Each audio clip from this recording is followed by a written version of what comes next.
For those of you that have been to the channel before, welcome back. And for those of you that are new to the channel, welcome to the channel. This is the Ask Sabado channel. And I'm Sabado, and I had the opportunity to retire at the age of 51, found financial independence, and haven't looked back since. And so the purpose of this channel is just to share my life with you in hopes that a couple of things may happen. Number one, it inspires you to start looking at your life and your time a little bit differently.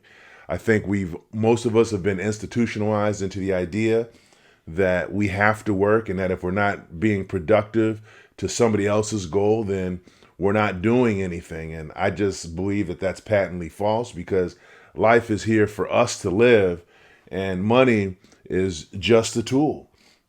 Well, the other thing I hope to share with you on this channel are just some tips and tricks to help you get there a little bit sooner. There's a lot of channels out here, and a lot of these channels, they are financial advisors that are paid by providing a service to people relative to finding financial independence or early retirement, or whatever it is. And although I mentioned my financial advisor, I'm not a financial advisor, never played one on TV, but just try to help make information accessible to you that maybe you hadn't heard from somebody else. And particularly, if you didn't grow up with money, then you didn't know about money. And I certainly didn't. And I learned a little bit. And so I try to share a couple of the things that I learned on the channel. And then the last one is just getting people to live their best life. We get so caught into trying to meet everybody else's needs and do what everybody else needs to get done and satisfy everybody else, that in all of that, we lose ourselves, and we lose the drive to take care of ourselves and to meet our own needs. And so part of what gets lost in translation of all of that is just living your best life. And so if somebody were to ask me, what do I do? Hey, Sabado, what do you do? I'm a content creator, but ultimately I'm living my best life, because all I'm doing here, I don't get paid from this channel. I'm not out trying to build 1 million subscribers so I can make $1 million. My goal, my personal mission statement, is to uplift the human condition in any way that I can. And so that's what I did. And I talked to you in hopes that maybe one or two of you, or maybe thousands or millions of you, will start to look at your life a little bit different and start to understand that there's another path to go down besides the path that I don't like. And now, if you are completely satisfied with your path and working is your thing and that's what you want to do, that's fine, because that tells me that you're living your best life. But if you're going into work and every Tuesday or Wednesday you're talking about it's hump day, or I'm back to the grind, or any of those things, then that tells me that you may have convinced yourself that you're happy with what you're doing. But if you won the lottery and you had the opportunity to do something different, that you do something different. And so my goal here is to help you see, maybe through my lens, what doing something different is. And so if there's ever any questions that you have regarding how I got to where I am, I would just ask that you ask those questions on the channel, because what I will do is I will take some of those questions, I'll go back and do some research or put some thoughts together around it, come back and share with you what I learned about the topic that you had questions with. And I've had a whole host of questions. I've had questions about dealing with people in retirement. Once you get out of the workforce, you lose a group of what I call automatic friends, people that you're going to have to interact with, whether they like you or not, when you're back in the office, or that you have to interact with, whether you like you or not. How do you vacation when you travel? Or I'm sorry, when you retire? How do I fill my time? I think a lot of folks feel like, and I'm going to do a video here sometime in the next couple of weeks where I talk about some of the myths and the realities behind what retirement was actually like, because it's like anything else. In the absence of information, people create rumors and they create conjecture. And so this way you can hear it from me, because I'm only 53 years old. So I could still give you some perspective. And I understand that there's some younger people on the channel that are trying to get there and they're not 53. And that's fine too, because there's a lot of information that I have that can help you. When I was in my 20s and 30s, I wasn't thinking I was going to be retired at 53. But I was able to make some moves, and the key was is I listened to some key people. So that's a little bit about me. That's a little bit about the channel. So let's go ahead and get into it. So I want to talk today a little bit about what I've been doing over the holiday season. My wife's birthday is in December, right before Christmas. My birthday is in November, right before Thanksgiving. And so that really gives us a good window of the holiday season, because next week we're going to be going out of town. We're going to jump in the RV and go in the RV for a week. So I'll probably do a video around that, but that's going to take us into the new year. So then we'll take in the new year in the new RV, in not the new RV, but in the RV. And we've had a host of experiences of doing nothing, almost like a Seinfeld episode. Seinfeld was a whole show of not doing anything. And so I'm going to make this is basically a set of videos about nothing, because my life is just my life. And I think some of us probably wonder, what is it that I would do if I didn't have to go to work, or if I didn't have to take this time off, or if I didn't have to meet all these things in between. So when we started in November, around my birthday, when we started our holiday season, the first thing we did, and I think many of you, if you've been rocking with me for a while, I like going to the casino. My wife likes going to the casino. We don't gamble high stakes, but we go and we play the penny machines, which are now $1, $2, $3 now, because they got all the multipliers. But we go and we play the casino. We play slot machines. We don't really play table games, but we go. We have a certain amount of money. We play that, and then we're done. Well, on my birthday, we went to a casino in town not far from here, and we won $2,400.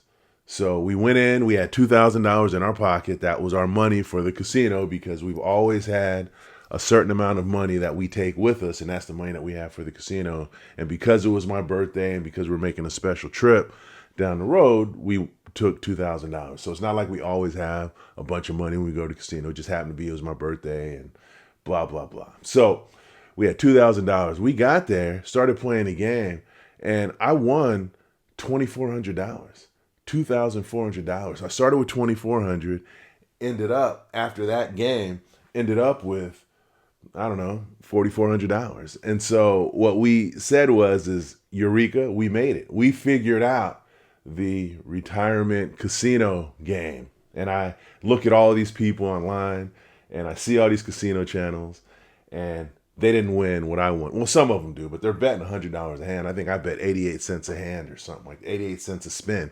So it was great. But we won that $2,400. And so because we enjoyed it, and because we were playing with the house money, what we did is we said, let's go back to the casino again. So we went to the casino a couple of days, and we went from that $2,400 that we won, and we probably played that down to, I don't know, we probably played that down like a couple $100, because casinos are set where very rarely do you go in and lose it all right away. If you play smart and then walk out, it's up and down. And so we were down a couple hundred. Then we took a little bit of a break. We said, we're not going to do that for a couple of days. And then we went back and we went to the casino again. And then for that period of time, we went to the casino for, I believe it was 9 days straight. So every day there were 3 casinos. There's 3 or 4 casinos in town. And what the beauty of it is each of these casinos has they all have giveaways. And the giveaways are even better. So I think we got a electric skillet. We got some sheets. We got a couple of sweatshirts, one for me, one for my wife.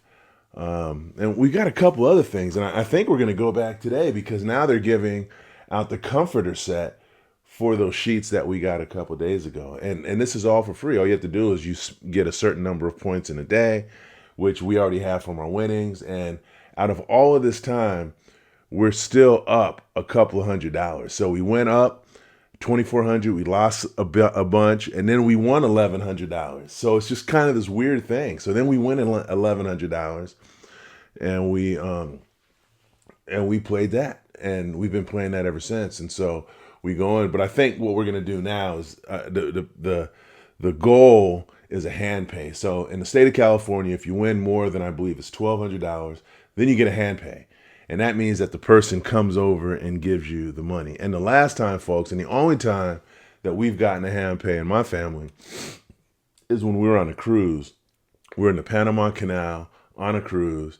my wife gets a line hit. It's like $1,300 on a cruise, and it was the coolest thing. So now it's my turn to get a hand pay, and so we're both working on getting the hand pay. So we've been doing that every day almost, and then Christmas came, and my mother went down to see my sister. My sister lives in Southern California, and so we went to go see my wife's family.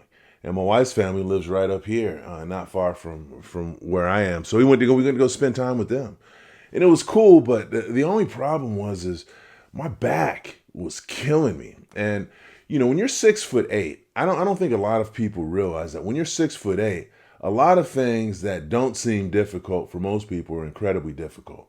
So, and one of those is your back. Like my back, and it happens about once a year where my back will just tighten up and I can't really move that well. Now, I could move well enough to get to the casino. I can move well enough to get to my wife's family's house.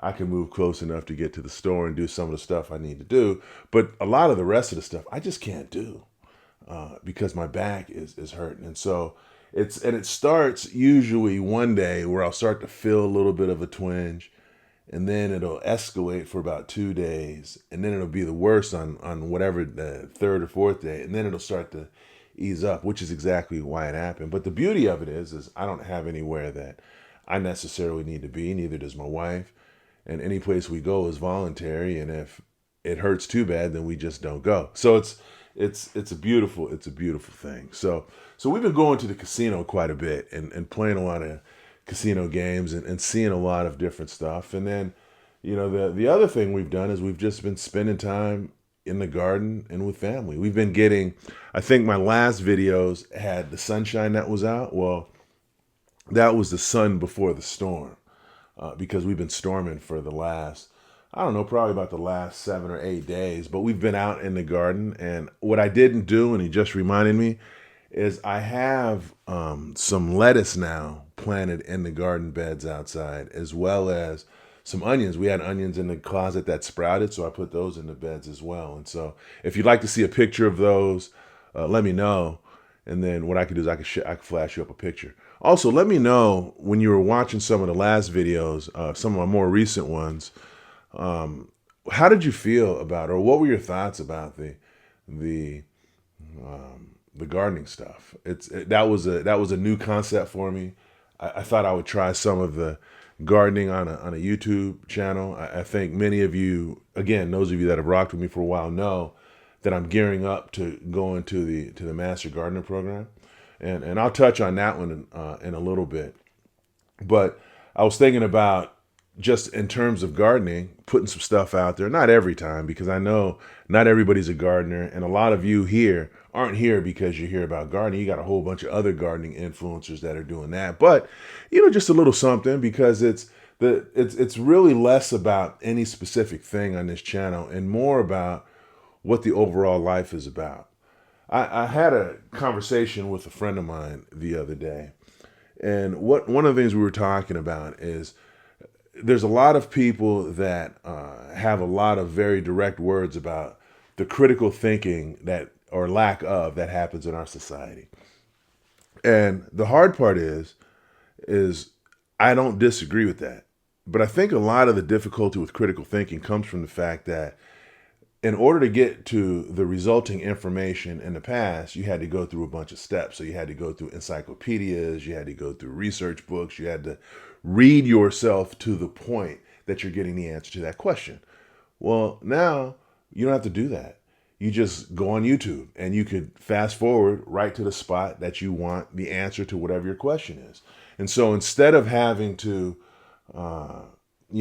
understand all the information, you get straight to the source. And a lot of times it's a primary source. But the challenge is, and this is why when I was in elementary school, it made so much sense to me now more than it did then, is when the teacher said, check your work. Because when you check your work, then you know how you got there. And unfortunately, when you just get to the result, you don't necessarily know how you got there. And that's what happens a lot now. And so the purpose and what I try to convey here is we can all talk about the reality or the result of being financially independent and retiring. And when you're on the outside looking in, it always seems easy. But there's a lot of work that happens in the meantime. And I'm not just talking about work that happens in terms of going in and doing your job, but just stuff that happens on the outside. Whether it's racist types of interactions that you have to have, people treating you different because you look different. A lot of women have to deal with a lot of stuff that they don't talk about in the workforce because it's painful to talk about it. There's stuff that I'm now at 53 just expressing to my wife that I experienced back when I was in elementary school. So there's a lot to the stories that take you down the path. And so what I try to do is I try to balance those stories along with practical stuff and just life, because I think what you'll find is a lot of us now, because we have access to so much information, everything is so targeted, and so we target ourselves towards different outcomes. But the fact is that sometimes being too targeted can be what distracts us from what it is that we're trying to do, because sometimes it's just a matter of life experience. So like I had a guy tell me once, when I wanted to become an executive, I was a director, wanted to become an executive. I was a young guy for being a director. And one of the things he used to tell me was that you need more life experience. And I never really understood what that meant.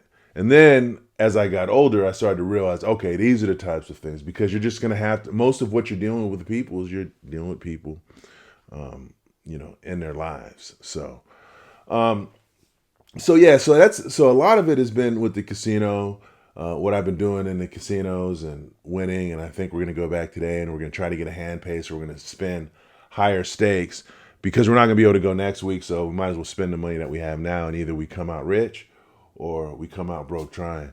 The other thing that I've been really focused on, I think I've mentioned before, and this will be the last thing I focus on now because, again, there hasn't been a whole lot to it, but is the Master Gardener program.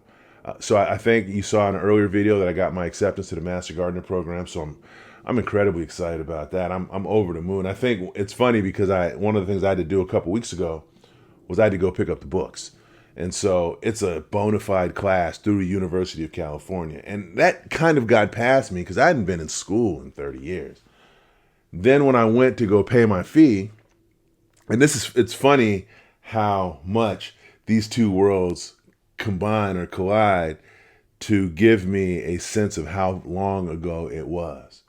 Number one, the fee for the class was $190. So writing a check for $190 now was the easy part. But when I was in school, writing a check for $190 was a big deal. And on top of that, I got 5 books. And so these 5 books are 5 textbooks. And so I was telling my best friend the other day that these weren't books with pictures and stuff. These are books with writing that I'm actually going to have to study. And in fact, on the syllabus, yes, there's a syllabus. On the syllabus, I have to write down, or I have to read the second chapter, the first 2 chapters before the second class.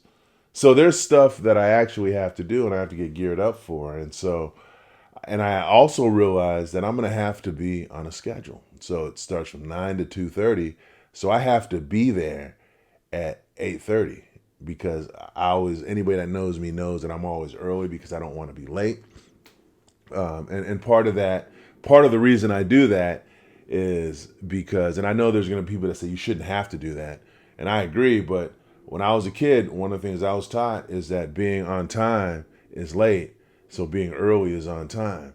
And the thing is that one of the stereotypes that people have is that people that look like me are always late. And so one of the things my father always taught me was don't give them an excuse. And so I'm not going to give anybody an excuse.